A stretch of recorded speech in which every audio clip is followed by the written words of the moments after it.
استطاع الیہ سبیلا، لوگوں کو بیت اللہ کا حج کرنا اللہ کے واسطے لازم ہے. وَلِلَّهِ عَلَى النَّاسِ، لوگوں کے لیے حج البیت، بیت کا کعبۃ اللہ کا حج کرنا یہ لازم ہے، فرض ہے. لیکن آگے فرمایا من استطاع الیہ سبیلا، جو وہاں تک جانے کی استعداد رکھتا ہے. سوال ہے کہ حج کس پر فرض ہے؟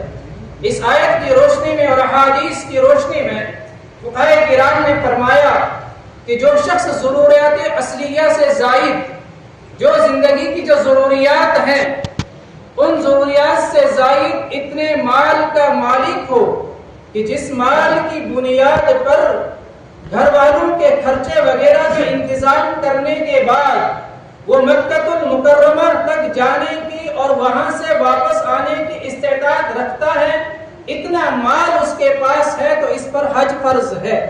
بلکہ فقہاء کرام نے یہاں تک لکھا ہے اگر مدینہ المنورہ جانے تک کے لیے مال نہیں ہے، اتنا مال نہیں ہے، صرف مکہ المکرمہ تک جانے کا کے واسطے مال ہے تو تب بھی اس پر حج فرض ہے. گرچہ مدینہ منورہ میں جانا، اللہ کے پیارے حبیب صلی اللہ علیہ وسلم کے روضہ اطہر کی زیارت کرنا یہ بہت بڑی جو ہے فضیلت ہے اور بہت بڑی سعادت مندی ہے.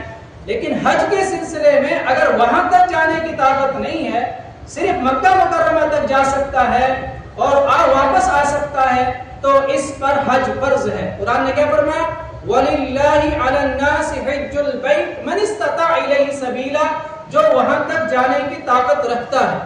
اور حدیث میں نے جو آپ کے سامنے تلاوت کی، حضرت علی رضی اللہ تعالی عنہ فرماتے ہیں من وجد زادا وراحلا، کہ جس کو اتنا توشہ، اتنا مال ہے اور سواری کا انتظام ہے جو سواری اس کو بیت اللہ تک پہنچا سکتی ہے، فلم یحج، اس کے بعد بھی اس نے حج نہیں کیا، فلا علیہ ان یموت یہودیا او نصرانیا، تو اللہ پر اس کی کوئی پرواہ نہیں ہے چاہے وہ یہودی ہو کر مرے یا نصرانی ہو کر مرے. جس پر حج فرض ہے اور حج نہیں کیا تو اللہ کے نبی صلی اللہ علیہ وسلم فرماتے ہیں اللہ کو اس بات کی کوئی پرواہ نہیں ہے چاہے وہ یہودی ہو کر مرے یا نصرانی ہو کر مرے. بہت بڑی سخت وعید ہے، بہت بڑی سخت.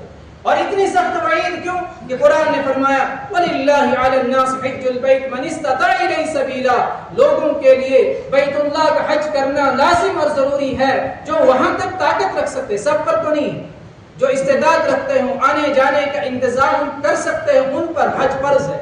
اور اگر حج فرض ہے اس کے بعد نہیں کیا تو قرآن کیا کہتا ہے وَمَن كَفَرَ فَإِنَّ اللَّهَ غَنِيٌّ عَنِ الْعَالَمِينَ، جس نے انکار کیا، جو منکر ہوا، جس نے نہیں مانا تو اللہ تعالیٰ بے نیاز ہے، اللہ کو اس کی کوئی پرواہ نہیں ہے. وَمَن كَفَرَ، جس نے کفر کیا، جس نے انکار کیا، جو منکر ہوا، جس نے نہیں مانا. اس کے دو مفہوم ہیں، اللہ حفاظت فرمائے.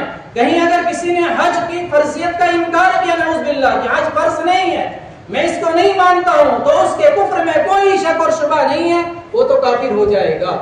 لیکن یہ نہیں کہتا ہے، اس کے باوجود بھی وہ سستی کرتا ہے حج فرض ہو جانے کے بعد بھی، تو گویا وہ بھی ایک اعتبار سے انکار کر رہا ہے. تو فرمایا ومن کفر، جس نے نہیں مانا حج کی فرضیت کو اور حج نہیں کیا، فإن اللہ غنی عن العالمین، اللہ تعالیٰ تو تمام جہاں والوں سے بے نیاز ہے، اس میں اللہ کا کوئی ضرر اور نقصان نہیں ہے. نقصان کس کا ہے؟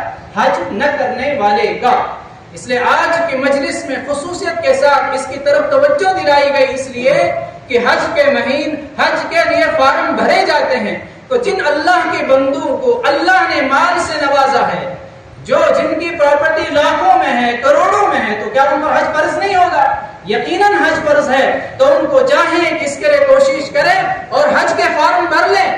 اور حج کرنے سے کوئی فقیر نہیں ہوتا، آج تک ایسا نہیں ہوا، بلکہ حج کرنے سے تو اللہ مال کے اندر اور برکت عطا فرماتے ہیں، اور برکت عطا فرماتے ہیں.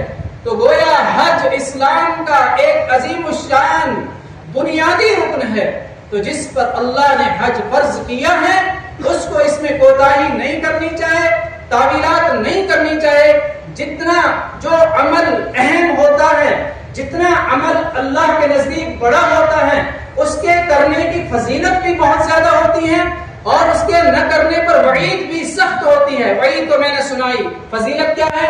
حضرت ابو ہریرہ رضی اللہ تعالی عنہ فرماتے ہیں من حج، جس نے حج کیا، فلم یرفث ولم یفسق، اور پھر حج کے اندر کوئی منکر اس نے نہیں کیا، یعنی جن منکرات سے اللہ نے اس کو منع کیا ہے ان منکرات کا ارتکاب نہیں کیا، حج صحیح اصول کے ساتھ کیا، جو اس کے واجبات ہیں فرائض ہیں ان کو ادا کیا، جن سے روکا گیا ہے منع کیا گیا ہے ان سے رکا، رجع کیوم ولدته امه، وہ حج سے واپس لوٹے گا گناہوں سے ایسا صاف ستھرا ہو کر لوٹے گا جیسے اس کی والدہ نے اس کی آج ہی جنا ہے اور آج اس کی پیدائش ہوئی ہے. تمام گناہوں پر جو ہے اللہ تعالیٰ جو ہے قلم عفو پھیر دیتے ہیں، تمام گناہوں کو مٹایا جاتا ہے. تو فضیلت بھی بہت بڑی ہے، وعید بھی بہت بڑی سخت ہے. اس لیے جن اللہ کے بندوں کو اللہ نے مال سے نوازا ہے وہ خود بھی اس کی طرف توجہ دیں، کوشش کریں خود بھی حج کے فارم بھرنے کی، اور اپنے ساتھیوں میں سے، اپنے پڑوسیوں میں سے، اپنے ساتھ میں چلنے پھرنے والوں سے جس کو وہ سمجھتے ہیں ان کے پاس اتنا مال ہے کہ ان پر حج فرض ہے ان کو بھی ترغیب دیں. چونکہ انسان جب دوسرے کو کسی عمل کی ترغیب دیتا ہے خود اس پر عمل کرنا آسان ہو جاتا ہے. اللہ تبارک و تعالی جن بندوں کو اللہ نے ہی مال دیا اور اللہ نے دیا ہے کہ جن بندوں کو اللہ نے، آج وہ کہتے ہیں حج بہت مہنگا ہو گیا، ایسا نہیں ہے، اللہ نے مال بھی بہت دیا ہے. تو جن کو اللہ نے مال دیا ہے، جن